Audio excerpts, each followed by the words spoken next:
નમસ્કાર, હું તો પોલીસમાં રોનક પટેલ આપનું સ્વાગત કરું છું. હું તો પોલીસનો આજે સતત 1087મો એપિસોડ અને 1087મા એપિસોડના બે મુદ્દા છે.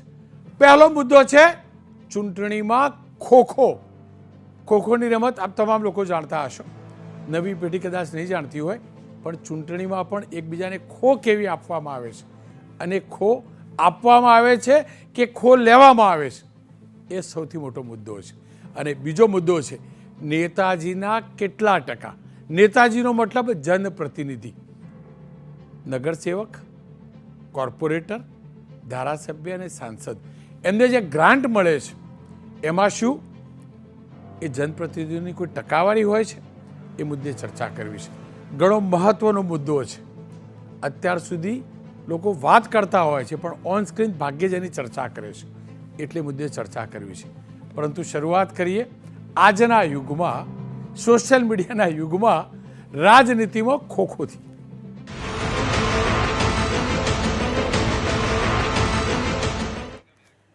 ખોખોની રમત નવા યુગમાં ભાગ્યે જ આપણે જાણતા હશું. જે આજે પણ સરકારી શાળામાં ભણે છે, પ્રાથમિક શાળામાં શિક્ષણમાં હજુ પણ ખોખોની રમત છે.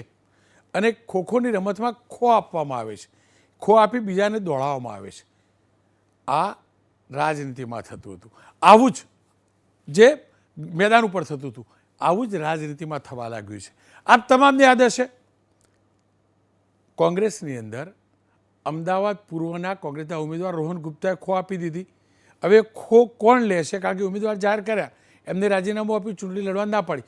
ખો કોણ લેશે એ જાણતું નથી. એકલા કોંગ્રેસમાં આવું નથી થયું, પણ ભાજપમાં આવું પહેલી વાર થયું. ભાજપમાં ખો આપવાની પહેલી વાર પદ્ધતિ આવી. બે સાંસદના ઉમેદવાર, એક રંજનબેન ભટ્ટ અને એક ભીખાજી, આ બંને સોશિયલ મીડિયા પર પોસ્ટ કરી અને ખો આપી કે અમે અંગત કારણોસર ચૂંટણી લડવા માગતા નથી, એટલે કે ખો આપી. હવે એ ખો આપી, એ ખો બીજાએ લઈ લીધી. વડોદરામાં ખો લીધી.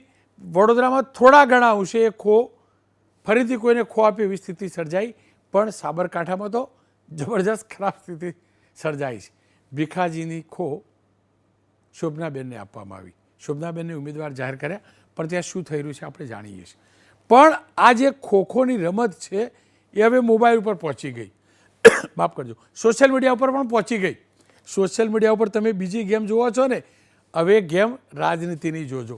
સોશિયલ મીડિયા ઉપર બીજેપી કોંગ્રેસના નેતાઓ વચ્ચે રીતસરનું વોર શરૂ થયું છે. પરેશ ધાનાણી, કોંગ્રેસના નેતા, આ વખતે ચૂંટણી નથી લડી રહ્યા, રાજકોટમાં નામ હતું, એમને વહેલી સવારે એક ટ્વીટ કર્યું, હાલ કમલમમાં કકડાટ અને કોંગ્રેસમાં ટનાટન છે. 2025-24નું 4નું પુનરાવર્તન પાક્કું. આપ એમની પોસ્ટ જુઓ છો. એમનો કહેવાનો મતલબ એ હતો કે છેલ્લા કેટલાક સમયથી બીજેપીમાં જે વિરોધ થઈ રહ્યો છે અને કોંગ્રેસ ટનાટન ચાલી રહી છે, એ હતું. ઠીક એનો જવાબ ભારતીય જનતા પક્ષના પ્રવક્તા યજ્ઞેશ દવે એ જ રીતે સોશિયલ મીડિયા પર આપ્યો. અને એમને એમ લખ્યું કે કોંગ્રેસ ટનાટન નહીં, કોંગ્રેસ ના પાડવામાં ટનાટન અને કોંગ્રેસીની મજબૂરીઓ પણ ટનાટન. પ્રદેશ પ્રમુખ શક્તિસિંહના હોમટાઉન ભાવનગરમાં, સ્વ અહેમદ પટેલના હોમટાઉન ભરૂચમાં જેલથી સરકાર ચલાવનારા ક્ષણમાં મૂક્યું પડે. એટલે કે કેજરીવાલની વાત કરી. જો કે કેજરીવાલ એ વખત જેલમાં નહોતા, એ ભૂલી ગયા જ્યારે ટાઈપ થઈ હતું એટલે. અને પછી કઈ કઈ જગ્યાએ કોંગ્રેસમાં શું થયું એની વાત કરી. એ હકીકત છે. ભરતસિંહ સોલંકી ચૂંટણી નથી લડી રહ્યા, એ હકીકત છે. પરેશ ધાનાણી ચૂંટણી નથી લડી રહ્યા, હકીકત છે. પણ પરેશ ધાનાણીએ ક્યારે નહીં કહ્યું રાજકોટથી લડવાનો હતો, પણ આમને પોસ્ટ કરી. ઠીક આ જ પોસ્ટનો પાછો જવાબ કોંગ્રેસના કવિ હૃદય એવા પરેશભાઈ ધાનાણીએ આ જ પ્રકારના માધ્યમથી આપ્યું. અને પરેશભાઈનું સાંજના સમય આવ્યું અને ધીમે ધીમે વાંચજો એને, ધીમે ધીમે. આ જુઓ એમનું આવ્યું આખું. એમને એવું લખ્યું, અદ્ભુત અંદાજમાં લખ્યું અને જબરજસ્ત ઠઠ્ઠા મસ્કરી પણ કરી અથવા વ્યંગ પણ કર્યો. શબ્દો જોજો. હા પાડીને હેઠા બેસાડ્યા, હા પાડીને હેઠા બેસાડ્યા, એટલે કે પહેલાં ટિકિટની હા પાડીને પછી હેઠા બેસાડ્યા. હવે એના નામ લખવાનું શરૂ કર્યું. ભીખુસિંહને ભોઠા પાડ્યા. ભીખુસિંહ એટલે સાબરકાંઠાથી જે ઉમેદવાર જાહેર થયા હતા અને પછી એમને ના પાડીએ. રંજનબેનને રડાવ્યા. જોકે રંજનબેન સ્ક્રીન ઉપર રડ્યા નથી, હા ઉમેદવારી પાછી ખેંચી કે ઉમેદવાર નહીં કર્યું કીધું. નારણભાઈની નાડ ઢીલી. નારણભાઈ એટલે કે અમરેલીના ભારતીય જનતા પક્ષના સાંસદ જેમને આ વખતે ટિકિટ નથી મળી, ધડુકનો ડોલ પીટી નાખ્યો. રમેશ ધડુક પોરબંદરના સાંસદ હતા, છે સાંસદ, એમને આ વખતે ટિકિટ નથી મળી, ત્યાં ઉમેદવાર બદલ્યા છે. રૂપાણીને રમતા મૂક્યા. વિજયભાઈ રૂપાણીની વાત, મુજપરાને મરડી નાખ્યા. મુજપરા કેન્દ્રીય મંત્રી છે અને એ ખુદ સાંસદ સભ્ય છે સુરેન્દ્રનગરના. સાથે લખ્યું ભારતીબેન ભૂસાઈ ગયા. ભારતીબેન સાંસદ સભ્ય છે. ભારતીબેન આ વખતે ભાજપના ઉમેદવાર નથી, કેસી બની ગયા દેશી. કેસી પટેલ, વલસાડના કેસી પટેલ કદાચ વાત કરતા હશે. અને પાછો આ ભાઈએ આ કવિ હૃદયનો વ્યંગ જોજો છેલ્લી લાઈનમાં, અને મેહોણી કાકાનો તો કાંટો જ કાઢી નાખ્યો. મેહોણી કાકા આખું ગામ જાણે. આપણા નીતિનભાઈ માટે એમને આ વ્યંગ કર્યો. પછી પાછું હેશટેગ કરીને લખ્યું 2004નું પુનરાવર્તન નક્કી. આ બધું જુઓ, આ કેવું કેવું ચાલી રહ્યું. એકબીજાને સોશિયલ મીડિયા ઉપર કેવી ખો આપી રહ્યા છે. હવે આ થયું અને નીતિનભાઈનું કેમ કહ્યું, તો નીતિનભાઈએ એક પોસ્ટ કરી હતી. નીતિનભાઈએ તો ઉમેદવારો જાહેર થાય પહેલાં પોસ્ટ કરી હતી, મહેસાણા લોકસભાના ભાજપના ઉમેદવાર તરીકે કેટલાક કારણોસર મેં ઉમેદવારી નોંધાવી હતી અને મહેસાણા લોકસભાના ઉમેદવારની પસંદગીની પ્રક્રિયા હજુ ચાલે છે. તે પહેલાં જ ભાજપના ઉમેદવાર તરીકેની મારી દાવેદારી પાછી ખેંચું છું. આ વિનમ્ર ભાવે નીતિનભાઈ એ વખતે પોસ્ટ કરી હતી. આ પોસ્ટનો પણ આ ભાઈએ ઉલ્લેખ કરી લીધો, પરેશભાઈએ. પણ કેમ કે આ શરૂઆત પરેશ ધાનાણીના પહેલાં પોસ્ટ અને બીજી પોસ્ટ યજ્ઞેશ દવે ઉપરથી થઈ હતી, ત્યારે યજ્ઞેશભાઈ દવે સાથે પણ તો વાત કરવી જરૂર હતી. એમની જોડે જાણવું તો હતું કે આ આધુનિક જમાનાની મોબાઈલ અને સોશિયલ મીડિયા ઉપર રમાતી ખો છે શું. અને એટલે જ એબીપી અસ્મિતા સંવાદદાતાએ યજ્ઞેશભાઈ દવે સાથે વાત કરી. જોઈ લો, અર્પિત દરજીએ, મારા સાથીએ વાત કરી છે યજ્ઞેશભાઈ સાથે, એ જોઈ લો. પરેશ ધાનાણી એવું ટ્વીટ કરીને કહી રહ્યા છે કે કોંગ્રેસ ટનાટન ચાલી રહી છે. શું ટનાટન ચાલી રહી છે? તમારે તમારા પ્રમુખ પ્રદેશ અધ્યક્ષના જે વિસ્તાર છે એ વિસ્તાર અને ભૂતપૂર્વ પ્રદેશ અધ્યક્ષ સ્વર્ગસ્થ અહેમદ પટેલનો વિસ્તાર, ભાવનગર અને ભરૂચ, આ બંને વિસ્તારની અંદર તમારે સીટ એવા પક્ષને સોંપી દેવી પડે કે જે પક્ષની સરકાર જેલમાં રહીને ચાલતી હોય એક રાજ્યમાં, એવા પક્ષને જ્યારે આપી દેવી પડતી હોય સીટ, એનાથી મોટી તમારી મજબૂરી અને કમનસીબી કોંગ્રેસની કેવી હોઈ શકે. અને એને જો તે પરેશ ધાનાણી ટનાટન કહેતા હોય તો આ સદંતર જૂઠું છે. અને બધા સ્વ આનંદ માટે અને જે બચેલા કુચેલા કરતાઓ અને બચેલા કુચેલા નેતાઓ એમના પોતાને એન્કરેજ કરવા માટેનું આ સ્ટેટમેન્ટ કે નિવેદન હોઈ શકે કદાચ. પણ થયું એવું છે કે કોંગ્રેસમાં તો પહેલાં કેટલાક નેતાઓ હતા, એમને ઇલેક્શન પહેલાં ચૂંટણી લડવાની વાત ના પાડી દીધી હતી. એક રોહન ગુપ્તા પછીથી આવ્યા. પણ ભાજપની વાત કરું તો એક સાબરકાંઠાનો કિસ્સો પણ સામે આવ્યો અને બરોડાનો પણ એક કિસ્સો સામે આવ્યો છે. ભારતીય જનતા પાર્ટી એક શિસ્તબદ્ધ પાર્ટી છે. ભારતીય જનતા પાર્ટીમાં જ્યારે કોઈ નેતા ચૂંટણી લડવાની ના પાડતા હોય, ભારતીય જનતા પાર્ટીમાં પહેલાં તો ચૂંટણી માટે પસંદગી જ્યારે થતી હોય ત્યારે કોઈને પૂછવામાં નથી આવતું કે તમને ચૂંટણી લડાવવામાં આવશે. ભારતીય જનતા પાર્ટીનો કાર્યકર્તા દરેક ચૂંટણી માટે અને દરેક જવાબદારી માટે તૈયાર હોય છે. બીજા પક્ષ અને ભારતીય જનતા પાર્ટીમાં ફરક એટલો જ છે કે બીજા પક્ષની અંદર હોદ્દો હોય છે, જ્યારે ભારતીય જનતા પાર્ટીની અંદર જવાબદારી હોય છે. દરેક જવાબદારી માટે ભારતીય જનતા પાર્ટીનો કાર્યકર્તા રેડી હોય છે. એમને ટિકિટ મળી અને એમને એવું લાગ્યું કે નહીં, બીજા કોઈ મારા વિસ્તારની અંદર બીજા કોઈ સારા નેતાને પણ ચાન્સ આપવા જેવો છે, ત્યારે એ પોતે સ્વેચ્છાએ ના પાડતા હોય છે અને સ્વેચ્છાએ ના પાડીને બીજાને ચાન્સ આપતા હોય છે. ભારતીય જનતા પાર્ટીની અંદર કોઈ પણ કાર્યકર્તા હોય એ ક્યારે આ પરિસ્થિતિ આવતી નથી, પરંતુ એની આ બધાની સામે કોંગ્રેસના નેતાઓને એવું લાગ્યું કે નહીં, અમે ઊભા રહીશું તો અમારી ડિપોઝિટ પણ જતી રહેશે, કારણ કે 5 લાખની લીડથી દરેક ઉમેદવાર અમારો જીતવાનો છે, એટલે અમારી ડિપોઝિટ પણ જતી રહેશે. અને એ હતાશા અને એ આબરૂ જવાની બીકે એમણે ના પાડી છે, સ્પષ્ટ છે. જેમાં ભરત સોલંકી હોઈ શકે, કે પ્રતાપ દુધાત પણ હોઈ શકે, કે શૈલેષ પરમાર હોઈ શકે, કે કોઈ પણ પરેશ ધાનાણી હોઈ શકે, કે રોહન ગુપ્તા તો કોંગ્રેસ છોડીને પણ જતા રહ્યા. એટલે આ પરિસ્થિતિ એમની છે. એ પરિસ્થિતિને ભારતીય જનતા પાર્ટીના પરિસ્થિતિમાં ઘણો મોટો ફરક છે. જે વિધાનસભાના પેટા ચૂંટણીની જાહેરાત થઈ છે એમાં વિજાપુરમાં પણ હોબાળો થયો અને પૂર્વ તાલુકા પ્રમુખે રાજીનામું આપી દીધું અને નીતિન પટેલે પણ પહેલાંથી જ અનિચ્છા દર્શાવી દીધી હતી કે ભાઈ મારે નથી લડવું. નીતિનભાઈ ભારતીય જનતા પાર્ટીના વરિષ્ઠ નેતા છે.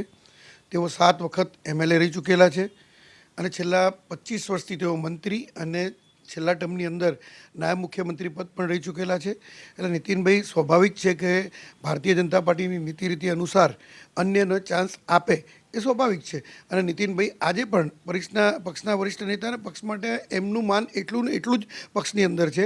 અને જ્યારે વિજાપુરની વાત કરીએ તો વિજાપુરની અંદર વિરોધનો વંટોળ કોઈ નથી. સામાન્ય રીતે નાનો મોટી વાત થતી હોય ને કોઈ રજૂઆત કરતા હોય તો આ રજૂઆત મેં કહ્યું એ પ્રમાણે એ પક્ષ માટે પોતાના સમર્થકો જે હોય એની રજૂઆતો કદાચ થતી હોય, પરંતુ એ રજૂઆત એવી નથી હોતી કે પક્ષને હરાવી દેવાનું કે એ કોઈ કોંગ્રેસની અંદર જે પ્રમાણે પરિસ્થિતિ છે કે જીતેલો ઉમેદવાર પણ અને જીતેલો ધારાસભ્ય પણ કોંગ્રેસ પક્ષ છોડીને જતો રહેતો હોય એ પરિસ્થિતિ ભારતીય જનતા પાર્ટીમાં નથી. ભારતીય જનતા પાર્ટીની અંદર સામાન્ય કદાચ વાત થતી હોય, પરંતુ એ વાતો એ ત્યાંને ત્યાં જ સમી જતી હોય છે. અને એ વાતો કોઈ વિરોધની વાતો નથી હોતી, માત્ર રજૂઆતો હોય છે. પરંતુ એ કોઈ પણ કાર્યકર્તા છે, રજૂઆત કરવા આવનારો કાર્યકર્તા પણ કોઈ દિવસ પક્ષને હરાવવાની વાત નથી કરતો. રાજનીતિમાં સત્ય બોલવું ને એ કદાચ પાપ ગણાય છે અને યજ્ઞેશભાઈ સારી રીતે જાણે છે, કેમ કે સીધો સંવાદ એમના તે અલાઉ નથી, એટલે મેં એમનો ઇન્ટરવ્યૂ ચલાવ્યો. પણ યજ્ઞેશભાઈ નીતિનભાઈની વાત કરી કે નીતિનભાઈ પક્ષના વરિષ્ઠ કાર્યકર્તા છે, 25 વર્ષ એટલે આ વખતે ચૂંટણી ના લડ્યા, એમને ઉમેદવારી કરવા માટે ડોક્યુમેન્ટ મોકલ્યા હતા યજ્ઞેશભાઈ.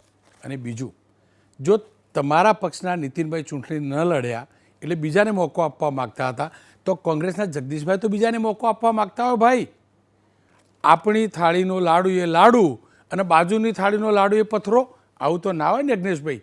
ખેર, શક્તિસિંહ ગોહિલે જબરજસ્ત વ્યંગ પણ કર્યો હતો 2 દિવસ પહેલાં, એ પણ સાંભળી લઈએ. જે ભારતીય જનતા પાર્ટી 5 લાખ મતથી જીતીશું એવી વાતો કરનારી પાર્ટીએ ઉમેદવારોને આમથી આમ બદલવાનું કામ કરવું પડે છે. અને કોઈ સારા ઉમેદવાર હોય તો એને દબાણ કરીને પણ કહે કે ભાઈ હવે તમને પહેલા જાહેર કરી દીધા, હવે તમે સોશિયલ મીડિયામાં કહી દો કે મારે ચૂંટણી લડવી નથી. તો આ રીતે ભારતીય જનતા પાર્ટીના કાર્યકરો અને નેતાઓમાં પણ એક જબરજસ્ત અસંતોષ ઊભો થયો છે. અહંકારથી ચાલતી ભારતીય જનતા પાર્ટીએ એમના જ નેતાઓ અને કાર્યકર્તાઓને અપમાનિત કરવાનું કામ કર્યું છે. એનું આ પરિણામ છે કે જે ભારતીય જનતા પાર્ટી. શક્તિભાઈ આ વખતે ચોક્કસથી સ્થિતિનો આનંદ લે, એ પણ હકીકત છે. અત્યાર સુધી કોંગ્રેસમાં થતું હતું આવું. કોંગ્રેસમાં ટિકિટો વહેંચાયા બાદ એટલે ટિકિટના નામ જાહેર થયા બાદ જબરજસ્ત હોબાળા થતા હતા, ઘણી બબાલો થતી હતી. જોકે ધીમે ધીમે હવે બબાલો ઓછી થઈ છે, કારણ કે બબાલ કરવાવાળા રહ્યા પણ ઓછા છે, એટલે કદાચ ઓછી થઈ છે. પણ બીજેપીની સ્થિતિ કેવી સર્જાઈ છે એનું રિપોર્ટિંગ પણ જરૂરી છે. સાબરકાંઠા બેઠક ગઈકાલે આ જ સમયે આપણે જોયેલું. સાબરકાંઠા બેઠકમાં ઉમેદવાર ભીખાજી હતા. ભીખાજીનું નામ જાહેર થયા બાદ વિરોધ થયો એટલે ઉમેદવાર બદલ્યા. જોકે ભીખાજી આવું જ કહેલું કે અંગત કારણોસર, પણ ઉમેદવાર બદલાયા પછી નવા જે ઉમેદવાર મુકાયા શોભનાબેનના પતિ કોંગ્રેસના કોર્પોરેટ ધારાસભ્ય હતા અને બીજેપીમાં થોડાક સમય પહેલાં જોડાયા. હવે એનો વિરોધ છેલ્લા 3 દિવસથી થયો અને પરાકાષ્ઠાએ ત્યારે પહોંચ્યો. આ દ્રશ્યો આજના જોજો. હિંમતનગરમાં કાર્યક્રમ હતો. અહીંયા સંગઠન સાથે જોડાયેલા લોકો અપેક્ષિત હતા. અહીંયા કેટલાક હોદ્દેદારો ભાગ લેવાના બદલે શોભનાબેનનો વિરોધ કરવા પહોંચી ગયા અને આ બેઠકની અંદર રીતસર વિરોધ કર્યો કે ભાઈ શોભનાબેનની ઉમેદવારી બદલો. આપ આ દ્રશ્યો જોઈ શકો છો. આવું જ ગઈકાલે પણ થયું હતું. આપ તમામને યાદ હશે, ગઈકાલે સાબરકાંઠામાં પણ આવું થયું હતું. ગઈકાલે સાબરકાંઠા જિલ્લા સાથે જોડાયેલા અરવલ્લી જિલ્લામાં પણ આવું થયું હતું.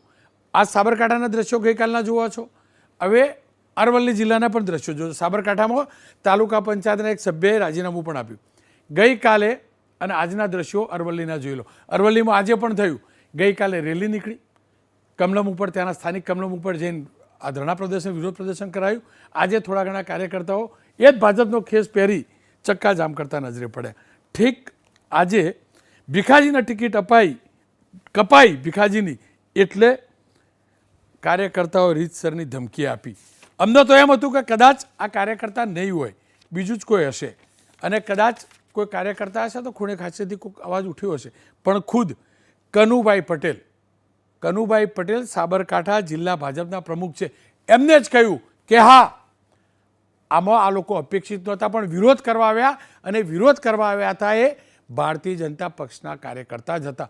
આવો સાંભળી લઈએ કનુભાઈએ શું કહ્યું. ઘર ઘર સંપર્ક અભિયાન અંતર્ગત પ્રદેશની સૂચના અનુસાર એક બેઠક હતી. આ કાર્યકર્તાઓ શાંતિપૂર્વક મિટિંગ ચાલુ હતી. એમાં બહારથી મોટી સંખ્યામાં કાર્યકર્તાઓ આવી ગયા અને બૂમાબૂમ કરવા માંડ્યા. આ બૂમાબૂમ કરતાં અમે ચાલુ મિટિંગ છોડી અને આ કાર્યકર્તાઓને સાંભળવા માટે અમારા હોલની બહાર આવેલા અને કાર્યકર્તાઓને અમને શાંતિપૂર્વક સાંભળેલા. ભારતીય જનતા પાર્ટીના તમામ કાર્યકર્તાઓએ ખૂબ જ સંયમપૂર્વક અમને અને આક્રોશપૂર્વક એમની રજૂઆત અમને કરેલી છે. એમની એક જ માગણી હતી કે અત્યારે હાલ જે ભારતીય જનતા પાર્ટીના ઉમેદવાર જાહેર કરેલા છે એ ઉમેદવારને તાત્કાલિક બદલવામાં આવે. અમે એમને એવી હૈયાધારણ આપી છે, ગઈકાલે પણ મેં એમને આપી હતી હૈયાધારણ કે આપની જે પણ રજૂઆત છે એ રજૂઆત હું પ્રદેશમાં પહોંચાડીશ. ગઈકાલે પણ હું જ્યારે કમલમ મિટિંગમાં ગયો હતો ત્યારે એમની જે પણ રજૂઆત હતી એ રજૂઆત સ્પષ્ટતાપૂર્વક મેં પ્રદેશ મોવડી મંડળને પહોંચાડી છે. આ પરેશભાઈ કોંગ્રેસવાળા અને ભાજપવાળા ખોખો રમતા હતા ને સોશિયલ મીડિયા ઉપર, એટલે કદાચ આ કનુભાઈની બાઇટ યજ્ઞેશભાઈ નહીં સાંભળી હોય, એમને જ કહ્યું સંયમપૂર્વક પણ આક્રોશપૂર્વક અને ઉમેદવાર બદલવાની વાત કરતા હતા. એક નામ જાહેર કર્યું, એને ખો આપી બીજા નામ ઉપર, બીજા નામને હવે પરાણે ખો આપવામાં આવે છે, ત્રીજા નામની વાત થાય છે. એટલે કહું છું કે આ ખોખોની રમત છે. ખેર, ખોખોની રમત લોકસભા પૂરતી નથી. ભારતીય જનતા પક્ષે જે કેટલાક સમયમાં ભરતી મેળા કર્યા અને ખાસ કરીને 4-5 હતા, ટોટલ તો 6, એમાંથી એક આમ આદમી પાર્ટી, એક અપક્ષ, અને 4 જે બેઠકો ખાલી કરાવી કોંગ્રેસની, અને કોંગ્રેસના એ ધારાસભ્યોએ રાજીનામા આપ્યા. ખાલી ન કરાવ્યું તો પેલા લોકો રાજીનામું આપીને ભાજપમાં જોડાયા. એમને જે ટિકિટ આપી એને લઈને પણ હવે આગ પ્રજ્વલિત ધીમે ધીમે થઈ રહી છે. જૂના કાર્યકર્તાઓ વ્યથિત છે. આવું વિજાપુરથી સમાચાર આવ્યા. વિજાપુરના તાલુકા પંચાયતના પૂર્વ પ્રમુખ ગોવિંદભાઈ પટેલના સવારે સમાચાર આવ્યા. ગોવિંદભાઈ પટેલ જુઓ છો, ભલે કેમેરા ઉપર હસતા દેખાય છે પણ એ રાજીનામું આપી આવ્યા છે. એમનું કહેવું એમ છે કે પક્ષ આજે ભરતી મેળો કરી રહ્યું છે એનાથી એમને નુકસાન છે, પક્ષને નુકસાન છે. હું પક્ષનો વિરોધી નથી, આવું ગોવિંદભાઈ કહે છે, જેમને રાજીનામું આપ્યું છે. અને સીજે ચાવડાની જે ટિકિટ આપી છે, સીજે ચાવડા મૂળ કોંગ્રેસી, 2 મહિના પહેલાં ભાજપમાં આવ્યા, 20-25 વર્ષવાળા રાહ જોતા રહી ગયા અને આમને ટિકિટ આપી. અને આવું પહેલી વાર થોડું થયું છે. ત્યાં તો પહેલાં પણ આ જ રીતે પીઆઈ પટેલ પણ રાજીનામું આપી બીજેપીમાં જોડાઈ ચૂક્યા છે. અને આ જ સીજે ચાવડાએ રમણભાઈ પટેલ કે જે ભાજપના પહેલાં ધારાસભ્ય હતા, એમને 2022 વિધાનસભાની ચૂંટણી હરાવીને કોંગ્રેસના ચિહ્નો પર ધારાસભ્ય બન્યા, ફરીથી ભાજપમાં જોડાયા. અને ફરીથી ગોવિંદભાઈનું કહેવું છે કે અમે પક્ષના વફાદાર સૈનિક ખરા, પણ સીજે ચાવડા માટે પ્રચાર કરવા તો હું ના જ નીકળું. હું બીજાને ના કહું પક્ષ વિરોધી કામ કરવા, પણ ન નીકળું, આવું ગોવિંદભાઈનું કહેવું છે. ગોવિંદભાઈ ઘણા વ્યથિત હતા, જૂનો રાજકીય અનુભવ ધરાવે છે, પાયાના કાર્યકર્તા છે, મોટું નામ નથી પણ પાયાના કાર્યકર્તા તો હશે બીજેપીના. આવો સાંભળી લઈએ ગોવિંદભાઈની એ વ્યથા. છે જો આ લોકસભાની સાથે સાથે તમારા વિજાપુરની પેટા ચૂંટણી પણ છે વિધાનસભાની, અને તમે તો ભાજપના સંનિષ્ઠ કાર્યકર્તા છો, હું જે જાણું છું એ પ્રકારે. સામી ચૂંટણી, ઉમેદવાર જાહેર થયો અને તમે રાજીનામું આપ્યું પક્ષમાંથી, શું કારણ? સાહેબ જુઓ, 1970-71થી પાર્ટીના સક્રિય કાર્યકર્તા તરીકે મેં મારું જીવન 53 વર્ષ સુધી પાર્ટીના ફોરમમાં રહી અને પાર્ટીને ખૂબ મોટી કરવા માટે મેં મારા પરસેવાનો આખા જીવનની કમાણી એમાં આપી. અને આજે જ્યારે મારું તો એટલું જ કહેવું છે કે પાર્ટીના કોઈ પણ જાતિ, કોઈ પણ જ્ઞાતિ, કોઈ પણ પાર્ટીના કોઈ પણ વિચારધારાવાળા વ્યક્તિને જો ટિકિટ આપી હોય તો કોઈ નારાજગી નહોતી. પરંતુ આજે જ્યારે આયાથી અમારે જે વિચારધારા હમો અમે લડ્યા એ જ વિચારધારાને અમારે આજે લઈને ફરવાની, અને એટલા માટે મારું જમીન ના પાડે છે. અને મારે તો મારા મગજની અંદર એ પણ ચાલ્યું કે પાર્ટીના 30-40 વર્ષના સંનિષ્ઠ કાર્યકર્તાનું ભવિષ્ય, અને એટલા માટે મેં પાર્ટી સુધી વાત પહોંચાડવા માટે મેં મારા સક્રિય સભ્ય તરીકે રાજીનામું આપ્યું છે. પાર્ટીની વિચારધારાથી રાજીનામું નથી આપ્યું સાહેબ. ગોવિંદભાઈ, આપણામાં કહેવત છે, દુખે પેટ અને કૂટે માથું.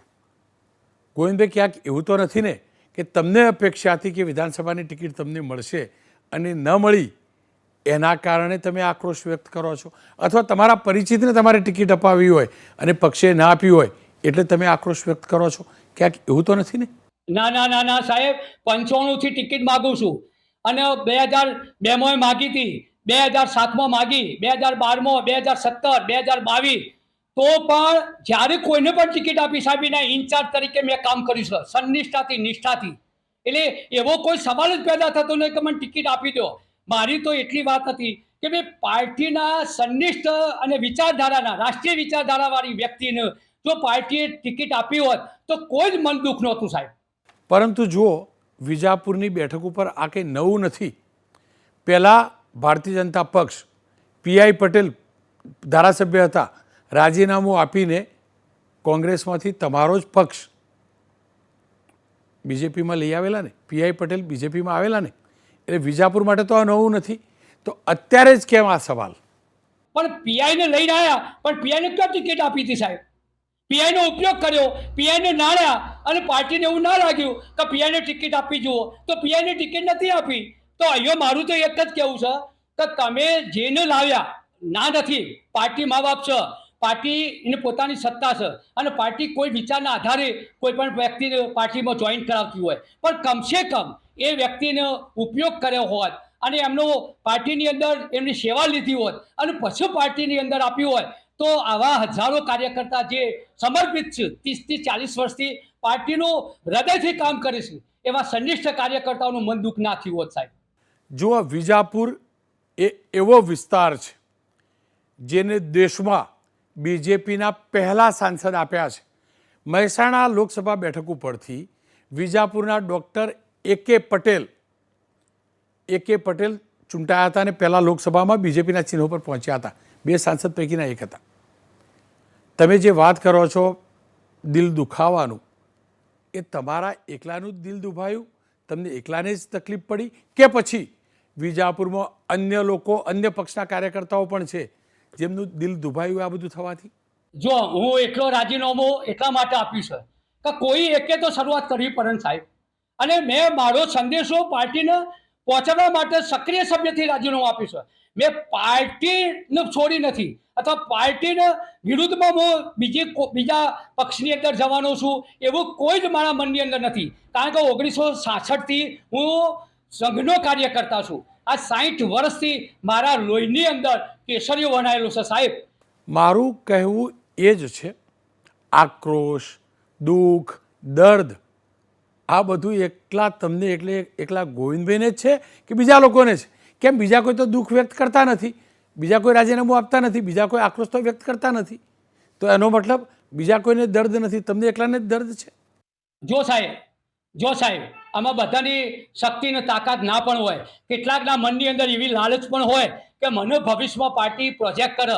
મારા મનની અંદર એવો કોઈ ખ્યાલ નથી. કારણ કે જ્યારે 53 વર્ષમાં પાર્ટીએ નોંધ ના લીધી હોય તો હું મારી નોંધ લે કે ના લે મને એનો કોઈ ફેર પડતો નથી. પણ જુઓ, તમે જે આક્રોશ વ્યક્ત કરી રહ્યા છો તેની અસર લોકસભાની ચૂંટણી ઉપર પણ તો પડે ને? લોકસભાની ચૂંટણી પણ તો સાથે છે ને? ના પડે સાહેબ. લોકસભાની અંદર નરેન્દ્રભાઈનું કામ બોલે છે અને નરેન્દ્રભાઈના હાથ મજબૂત કરવા માટે તો મેં બંધાયા છે. મેં તમને પહેલાં પણ કહ્યું કે હું પાર્ટીની વિચારધારાના વિરુદ્ધમાં નથી જતો, પણ પાર્ટીના આયાત કરેલા અને જે સભ્ય છે એનો સંદેશો આપણા માધ્યમથી. નહીં તો ભૂપેન્દ્રભાઈ પટેલનો હાથ મજબૂત નહીં કરવાનો, ગુજરાત સરકાર મજબૂત નહીં કરવાની, ભૂપેન્દ્રભાઈને વધુ ધારાસભ્યોની જરૂર નથી એમ? અરે ભૂપેન્દ્રભાઈનો હાથ મજબૂત કરવાનો 156 જણને મજબૂત કરેલો હતો ને. પાર્ટી શા માટે શું જરૂર હતી કે આવા આયાતી કાર્યકર્તાઓને લઈ અને આ ચૂંટણી લડવી પડે? મારે એ જ જાણવું ને સમજવું છે, એવું તો શું થઈ ગયું તમારા પક્ષમાં, એટલે કે ભાજપમાં, કે કોંગ્રેસમાંથી આ બધા નેતાઓને અથવા કાર્યકર્તાઓને તમારા પક્ષમાં જોડવામાં આવી રહ્યા છે? એ મને એ સમજણ નથી પડતી કે પાર્ટીને શું જરૂર પડી. 156 સીટો આવ્યા પછી પાર્ટીને શું જરૂર પડી? હા, પાર્ટીએ કંઈક વિચાર્યું છે, પાર્ટીના કંઈક મનની અંદર એવું કોઈ હશે કે જેના લીધે, અને પાર્ટી મા બાપ છે સાહેબ. પાર્ટી જે ધારે કરી શકે. વ્યક્તિ તરીકે તો હું તો નાનો વ્યક્તિ કહેવાઉં, એટલે મારી વાત કદાચ ના પણ સંભળાય અને ના પણ સાંભળ્યું, પણ મારી જે વેદના હતી એ મને અધિકાર છે સાહેબ મારી વેદના ઠાલવવાનો, અને એ રીતે મેં આપણા માધ્યમથી ઠાલવી છે. તમારી વાત સાચી, પણ જે 156 બેઠક ઉપર વિધાનસભાની ચૂંટણીમાં કમળ ખીલ્યા હતા એમાંથી વિજાપુરની બેઠક ઉપર તમે કમળ ખીલાવી નહીં આપેલું. કદાચ એ પણ તો હોય ને કે જ્યાં કમળ નથી ખીલ્યું ત્યાં કમળ ખીલાવા કોંગ્રેસમાંથી પણ લઈ આવો, પેટા ચૂંટણી આવે અને કમળ ત્યાં ખીલાવીએ, એવું પણ તો હોય ને. અરે સાહેબ એવું એ નથી. એ વખત પણ પાર્ટીને જે વાત કરવાની હતી એ વાત જે તે ફોરમમાં પહોંચાડી હતી. એ તો હું કહી દઉં છું કે પાર્ટી વાત જ સાંભળવા તૈયાર નથી હતી. પાર્ટીના સંનિષ્ઠ કાર્યકર્તા કોણ છે એ જોતા નથી અને ટિકિટ આપી દે સાહેબ, તો આ પરિણામ આવું જ આવે ને સાહેબ. એમાં આપણે શું કરીએ? અને આ તો પ્રજા છે સાહેબ. કોઈ એક વ્યક્તિ કે મારા જવાથી પાર્ટી ખંડિત થશે એવું માનવાનું કોઈ કારણ નથી સાહેબ. જુઓ, ભાજપના નેતાઓ તો એમ કહે છે કે કોંગ્રેસમાંથી આવેલા નેતા દૂધમાં સાકરની જેમ ભળી રહ્યા છે અને ભાજપના નેતા એમને દૂધ બની ભેળવી રહ્યા છે. મારે એ જ જાણવું છે, જો આ દૂધમાં સાકરની જેમ આ લોકો ભળી રહ્યા છે તો તમે વિરોધ કેમ કરો છો? આ તો મીઠાશ વધશે ને. ના, દૂધ સાકરનો વિરોધ એવું ના કરે સાહેબ. ડાયાબિટીસ થઈ જાય એટલી હદે તો સાકર પણ ના પચે ને સાહેબ દૂધની અંદર. એટલે જેટલું પચતું હોય એટલું જ પચે, અને એટલા માટે જ મેં આપના આ વાત મૂકી છે આપના સમક્ષ. ખેર, દૂધમાં સાકર અને વધુ પડતી સાકરથી ડાયાબિટીસ, આ ડાયાબિટીસ થવાની આશંકા તો જે પણ કોંગ્રેસના નેતાઓને લેવાવાળા હશે એમને હશે જ, અને ડાયાબિટીસની દવા પણ તો શોધી રાખેલી હશે. ખેર, એ પક્ષનો વિષય છે, પણ જે ચાલી રહ્યું છે પ્રસારિત કરવું જરૂરી છે, જેથી તમામ જાણકારી આપ સુધી પહોંચે. નિર્ણય આપનો હોઈ શકે.